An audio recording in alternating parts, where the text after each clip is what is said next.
Thank you for downloading this podcast from Digital Mindfulness. I'm Lawrence Ampofo, and this is session number 17.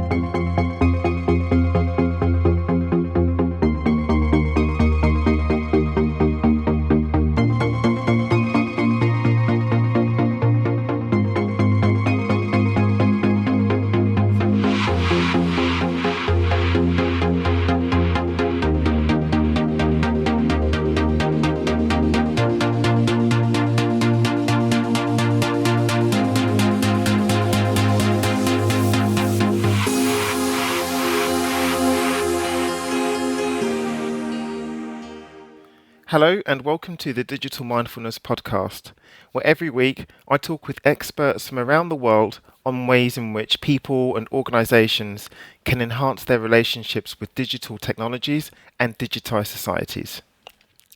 In this episode, I speak with the author and journalist Michael Harris.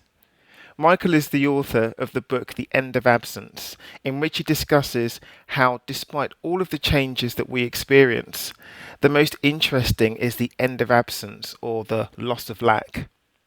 He claims that there is no true free time when you carry a smartphone, and the rarest commodity is the chance to be alone with your own thoughts. In this discussion, we talk about so many things, from engineering digital absence into our lives, to sharing real strategies on how you can improve the way that you interact with your digital world. I hope you enjoy this interview with Michael Harris. Okay, so Michael, thank you so much for joining me today. I'm absolutely thrilled and I can't wait to get underway with this. But I'm wondering, just for people that might not know who you are, could you share a little bit about yourself and how you came to write the book? Sure. So I am a Canadian journalist. I was working in Vancouver at the City magazine, Vancouver magazine, a few years ago. And like a lot of people who work in journalism, I was one of those people with multiple screens in front of me at all times, including my cell phone going off. And I had a sort of breakdown moment when I stopped being called an editor and started being called a content creator by our producer, or publisher rather. And at that point, I just left my job and began looking at that frenetic climate I had been enmeshed in for so many years as an editor. I began wondering, what has this done to my brain? Why do I feel like I'm not accomplishing anything significant? And it really just took me down a rabbit hole. I began reading rather, Marshall McLuhan and Neil Postman and Nicholas Carr, Sherry Turkle. And I started to see that our media experience, which feels so much like a today and the future thing, has this huge history. And I realized I wanted to write something more significant about that larger media picture, how we inherited this age of screens and how that changed us. So I ended up writing The End of Absence, which is a book about living through a Gutenberg moment. The Gutenberg moment. And I love the title, The End of Absence. Yeah, that really drew me in. What did you mean by that? Good question. The book was originally titled The Loss of Lack, which is even more confusing. And publishers hated that title because it has two negative words in it. We then tricked them with The End of Absence, which of course is still two negative words, but they felt like they had got their way because we had changed it. The End of Absence is probably a bit more clear. What I meant by absence is this kind of catch-all term for solitude, daydreaming, reverie, these qualities of life, these absences in our life that the maelstrom of digital content robs robs us of. Uh, so the end of absence was about living through this Gutenberg moment, noticing the difference, and being perhaps the last generation in history to know the difference between before and after, right? If you were born before 1985, uh, then you know what life was like without the internet. If you were born after 1985, you don't have that experience uh, of non-digital life, so you can't compare your life to anything. Um, we, the elders, I'm 35, so I think of myself as being an elder just because I'm not a digital native. We have this incredible opportunity to talk with people on the other side of a giant divide, right? I don't think there's ever been a leap in communication technology where people on both sides of the leap were still living at the same time the way it is now, right? If there was a telegraph that was invented or a printing press or even a telephone, these things took generations before they became completely common. Whereas our world has been wholly reimagined by the internet in the space of a single generation. And so, for the first time in history, we have the chance to talk to people on the other side. So, when I wrote The End of Absence, when I called it The End of Absence, it was based on this idea that I wanted to talk to people who were digital natives. I wanted to tell them about the end of absence, this kind of mysterious change that had taken place. It's really interesting you were talking about this, um, the fact that basically we don't have any absence, and we're not alone with our thoughts. And the philosopher Alain de Botton, he talks about this. He actually says that because of the digital preponderance of content and devices, that we're not actually alone with our own thoughts Mm-hmm. ever. He says that actually and because we're not alone with our own thoughts, even when we're out walking on the street, we don't create any unique or creative thoughts that are our own. Do you think that this is the case? I do.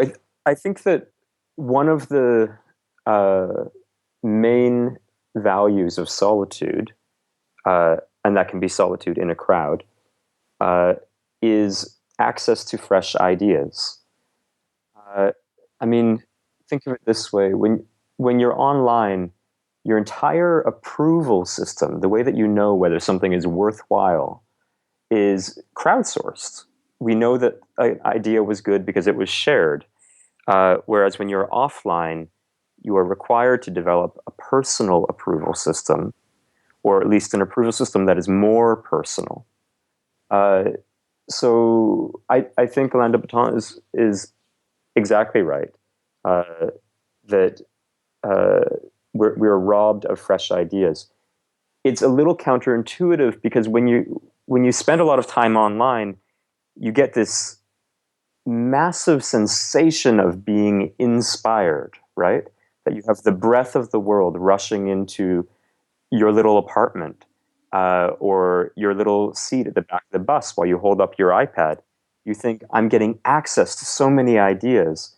But in the course of that deluge of content, you we often forget that we're not giving space to our own brains and our own minds, and we forget in the process that we might have something valuable to contribute other than just a like or a retweet.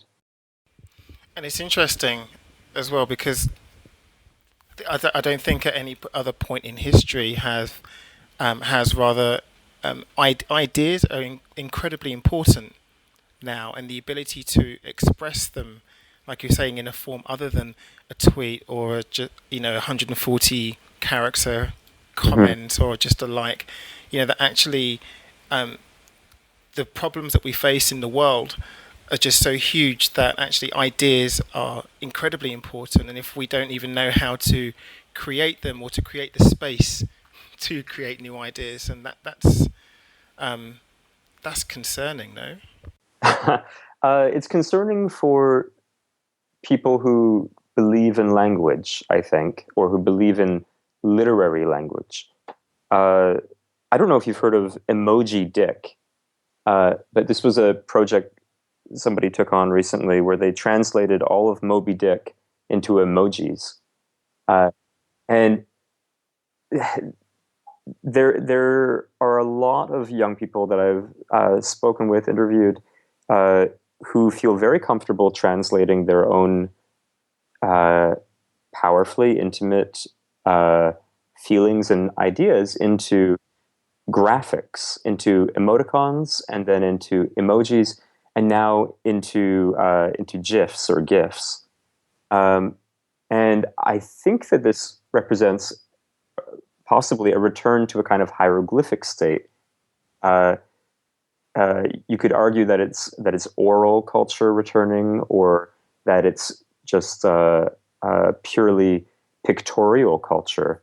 But it's a remove from the much more nuanced Latin-based alphabet that our whole literary culture has been based on for so long. That's a long answer to your question, but uh, I think it's important as we grumble about children uh, changing their language when they go online, or having their language changed by those online systems, that the way that we communicate with each other has always been in flux. And from the perspective of deep history, it may be that what we think of as great literature or great idea sharing uh, was really just one cloak that's now been dropped, right? Maybe we only really had what we call great literature for a few hundred years, and now we're moving on to something else that we won't be able to value in the same way. So, do you think then that because the way we've communicated with each other has always been in flux, are we just then, as a society, learning how to deal with the richness in the increasing complexity of communication that digital provides? Uh, well, I think we do have to remember that every baby born today is born with the same brain that babies 30,000 years ago were born with. Um, we begin designing the byways and highways of that brain the moment the child is born. But uh, I don't think that humans themselves are evolving into a more uh, intense or digital interface. So what I mean is that our technologies are learning to meet us perhaps more than we're learning to meet them. I know when I travel, sometimes I'm in parts of the world where my network doesn't stretch, and Mm, there are certain parts of the month or whatever that I'm just it's impossible to communicate with me. I'm disconnected mhm. whilst being in cities or wherever, and it's the first time that it happened to me. I know that I felt almost disembodied. I felt very like nervous that I was missing something. Yeah. I could feel I had more tension in me, and um, I definitely felt that. But I think now that I've been traveling, I travel, a lot more, and I'm quite used to being disconnected from all of this. Mm-hmm.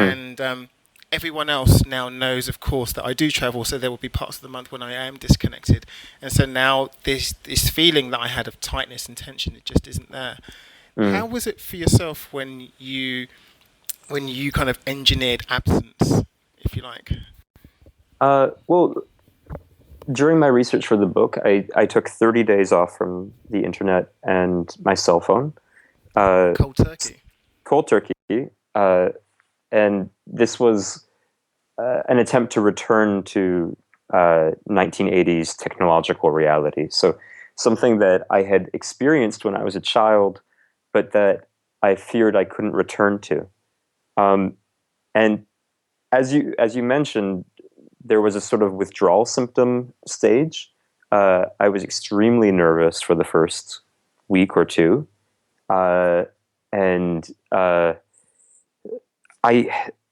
I realized that every morning that I woke up, uh, my first thought on entering conscious life was, "What did I miss?" And it wasn't. This wasn't actually a new phenomenon. I realized that was actually the way I was living my life all along. That even before I took this media fast, uh, I had been waking up and immediately trying to dive into the internet. By the end of that month's fast, however, I woke up and the first thing I thought was, "What shall I do today?" And that was actually a deeply emotional thing for me when I realized it, that, oh my God, for the first time in years, my default has become, what shall I do? What is my own agency asking me to produce with my own life, rather than uh, this nervous scrambling toward the social grooming that I had become addicted to online. So that was the biggest shift I noticed. Okay, so one of the things actually I did want to kind of like talk about is, um, of course, we have this situation now where we are hyper connected, um, and it is very difficult to engineer absence. And I was wondering what you believe then the solution to this is. Like, Well, it's not necessarily abstinence. The way that I went offline for a month was something that I had the luxury of doing because I was writing a book. Um, but most people, if they took a month offline, would lose their jobs. Uh, so I'm not counseling that. I do think that media literacy uh, is the first thing. I've been shocked to realize uh, we simply do not teach children in high schools and in elementary schools about the history of media. Um, we teach them about the history of war. We teach them about the history of politics. Um, and it's insane, I think, that we don't teach them about the history of the lenses through which we understand history, politics, war. Um, that's I think the first thing that needs to be done. If I was going to create a prescription, we need to bring media literacy into school curricula, and it can't be the case anymore that the media studies class in a high school is a bunch of kids making a commercial using a camcorder or an iPhone. That is not media studies. That is just being alive in the 21st century. So I really think it needs to become critical media studies that we introduce to schools. so one of the things you talk about is desire, which really comes from the anticipation Mhm. of that which is not yet obtained. So I'm really interested in your opinion on this. Now that we live in a Netflix and Spotify culture where everything we can possibly want is on demand, um, what do you think this does to our human desire, if you like? Because now we've got this new phenomenon. For example, we've got binge watching, Mhm. which gets so much media coverage, and Mhm. yeah, and I imagine that does do something. I know certainly for myself, like when I'm watching Netflix, that does something to I just think, okay, well, I'll just watch all of it, and I Mhm. do realize it is actually quite um, addictive. And I was just wondering what you think that the on-demand culture does to our sense of desire. Well, these things are, of course, very difficult to quantify, uh, but um, there's a poet who I love, Anne Carson, and she wrote a book called Eros, the Bittersweet, um, about erotic desire, and she points out that um, that term bittersweet, or in Greek, I guess it was glucous pikron. Um, it was actually sweet bitterness in Greek, um, and uh, built into our idea of the erotic then is that desire, right? The bitterness that goes along with the sweetness. That you can't have just sweetness in uh, in your experience of loving something, or else it's just sensational. It's not the richness of the full experience. So glucose picron, that sweet bitterness that is inherent to erotic desire, means you have to be without something. You cannot desire that which you have, right? It's sort of commonsensical. Um, but certainly, when we look at uh, online dating apps or hookup culture, uh, I think anybody who's participated in those things would say that we we have given up a kind of uh, emotional richness uh, when we have access to something without the pause before, without the distance between that which you want and that which you have. And I guess if you're not even able to understand that, the importance of the distance and the importance of anticipation, if you've grown up in this digital culture with the Mm. web and the net, um, that must do something to your concept of desire, as you were saying. Like, if you want something, then you just go ahead and get it Hmm. in whatever form it happens to manifest itself, rich, whether it's a rich experience or not. And you can see this play out in copyright debates, right? I mean, I uh, maybe this is a very old-fashioned perspective, but I'm often appalled when I see how ruthless people are about the stealing of other people's work. Um, it's called the sharing culture, but it really is the stealing culture. Um, uh, my book is stolen every day online, and when I, in a fit of vanity, Google myself and try and find the hits that have just occurred in the last 24 hours. I would say about half of them, those super recent ones, are for torrent sites helping people steal my book. Um, it's hard not it's hard not to feel annoyed by that when your livelihood is based on book sales. Um, but in a more uh, philosophical vein, you can also feel a little bit sorry for people who uh, are stealing things with they have denied themselves the joy of anticipation. They've denied themselves the joy of earning something. I mean, any farmer can tell you how much better food tastes when you grow it yourself. Uh, there's something inherent to the human experience that uh, makes us love that which we struggled for. Uh, I don't think that a species that hated struggling for things uh, would have got very far evolution wise, right? So, so back to that earlier point you made about fresh ideas. What does it do to our intellectual and creative culture when all creative content is nabbed? When your copy of Rilke or Foucault is no longer precious to you? Uh, I'm not smart enough to answer that question, but I think it's certainly something that we'll have to come to grips with in the next decade or so. It's certainly a question worth asking, you know. But then I just want to kind of go back then to the point you were just making. Is there then, do you think, a link between absence and creativity or productivity?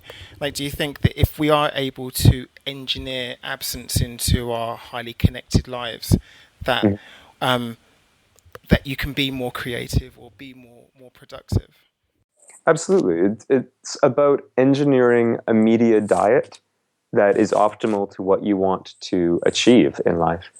Uh, some people have jobs and brains that are best suited for near constant connection, perhaps. Um, I don't know those people. I'm not sure that we would get along.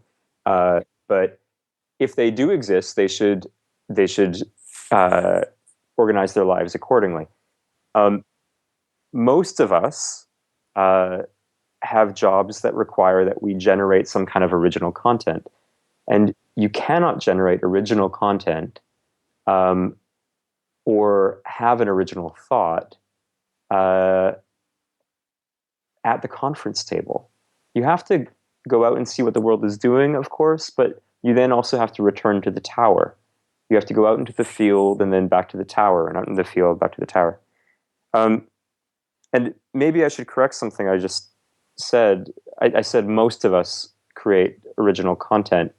Um, I was thinking about creative workers. I was thinking about writers and artists. Um, of course, a lot of people have jobs where that is not asked of them.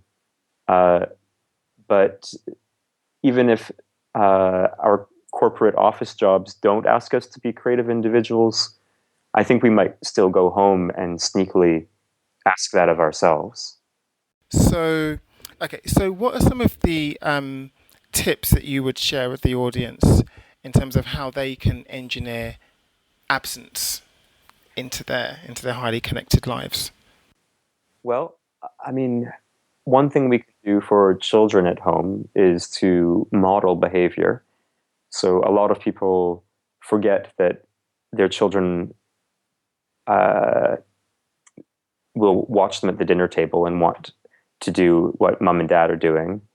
They forget that your baby loves holding your cell phone, probably because you love staring at your cell phone, and your child wants the thing that you want. Uh, so modeling behavior is one easy thing that we can uh, change. Um, Batch processing email is a very practical thing. It turns out the world doesn't fall apart if you don't check your email 30 times a day, um, unless you're a stock trader or the president or something. Um, you can probably check your email 5 times a day and be even more productive than if you were perpetually checking it. Um, what else? If you're a manager, you can take on the responsibility of creating an expectation of absence when people take time off work. Um, Currently, at most workspaces, office spaces, the worker will be terrified of actually disconnecting when they go to Hawaii because they think that means they're a poor employee. So, changing office culture uh, uh, by, for example, setting up somebody's work email in such a way that they cannot be connected when they are supposed to be on vacation. I can't remember the name, but there was a large German company that did that recently. Um, the the point is that in all these tiny ways, we decide how to engage with our technologies. We choose what kind of media climate to live inside of, rather than being passive and letting these things choose for us. And when you were talking about this idea of looking at our media critically, I know you were saying that we don't really teach this in schools, but certainly I know this isn't just even in, there are a lot of adults that don't really know who Marshall McLuhan is. But who would you recommend that we read, or like documentaries that people watch about, enhancing their kind of their knowledge about how media affects us? Well, you're in England. In England, there's a couple people uh, I love. There's Tom Chatfield wrote a great little book for the School of Life series called How to Thrive in the Digital Age. I think that's a fantastic primer for anybody who's new to these kinds of ideas. Um, in the same series, actually, I promise I don't have a connection to it, but in the same series, there's a book called How to Be Alone by Sarah Maitland. And it's a beautiful book. She doesn't really talk about digital technology, but she talks about how uh, how difficult it is for us to disconnect in a broader sense. So those two books are great. If you're interested in neuroplasticity and how the internet is turning you into a buffoon, you might check out Nicholas Carr's book, The Shallows, which was written several years ago now, but is still one of the best. And one last one, there's a book called The Information by James Blake. And that is, I think, my favorite history of technology. He's a phenomenal American media critic and historian. This is really interesting because now, I know we talked about this in the pre-interview, but you're writing a book now on how to be alone and about Yeah, yeah, solitude instead of loneliness, if I exactly. understand right. Yeah. Okay, yeah. What's the premise of this book? Well, the idea is that there are several books out uh, published in the last 50 years or so about the value of solitude. And there are lots of books that have been published about how the internet is messing with your life. But there aren't very many books about combining those two principles, which is a little strange to me. So I wanted to write a book about how does solitude benefit us, and how do we, where do we go looking for solitude in a world saturated with media? Uh, the the basic premise is that there are three values of solitude. One, like we discussed, is access to fresh ideas, but the other two are increased self-awareness, self-knowledge, understanding of the self. And the last one, paradoxically, is understanding other people.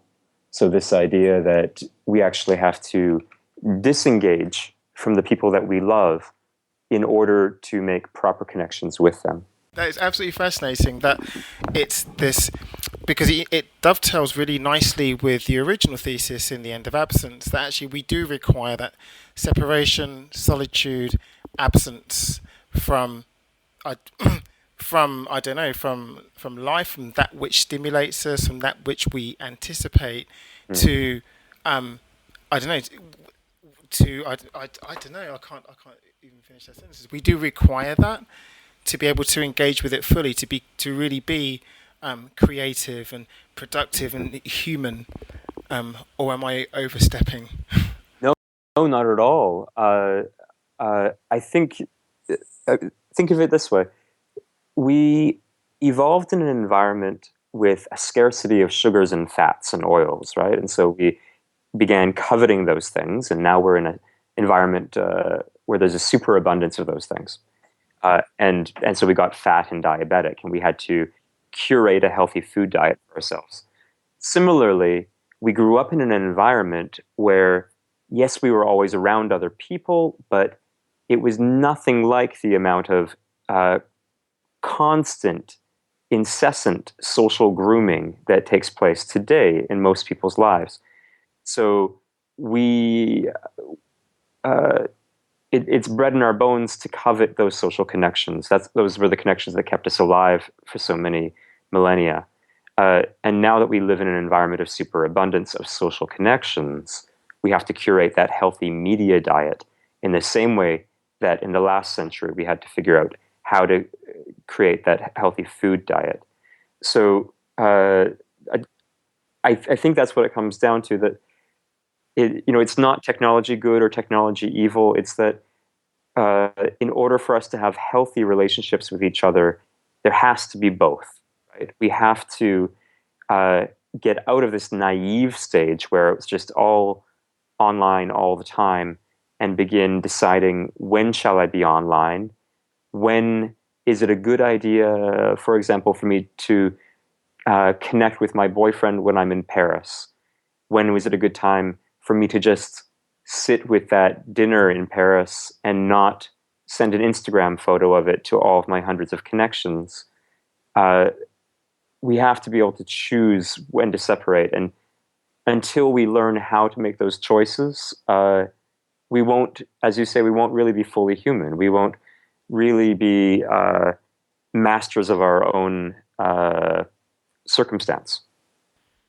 Right, we'll always be at the mercy of our feelings and, our It, kind of, yeah, strange it's relationships with our devices. it's our devices have uh, learned how to capitalize upon a very base instinctual set of desires that we have. Those desires are to be groomed by each other, right? Uh, and this was a very long road that began probably with the invention of language itself. Language allowed us to groom several people at once. And then the written language allowed us to groom hundreds or thousands or even millions of people at once.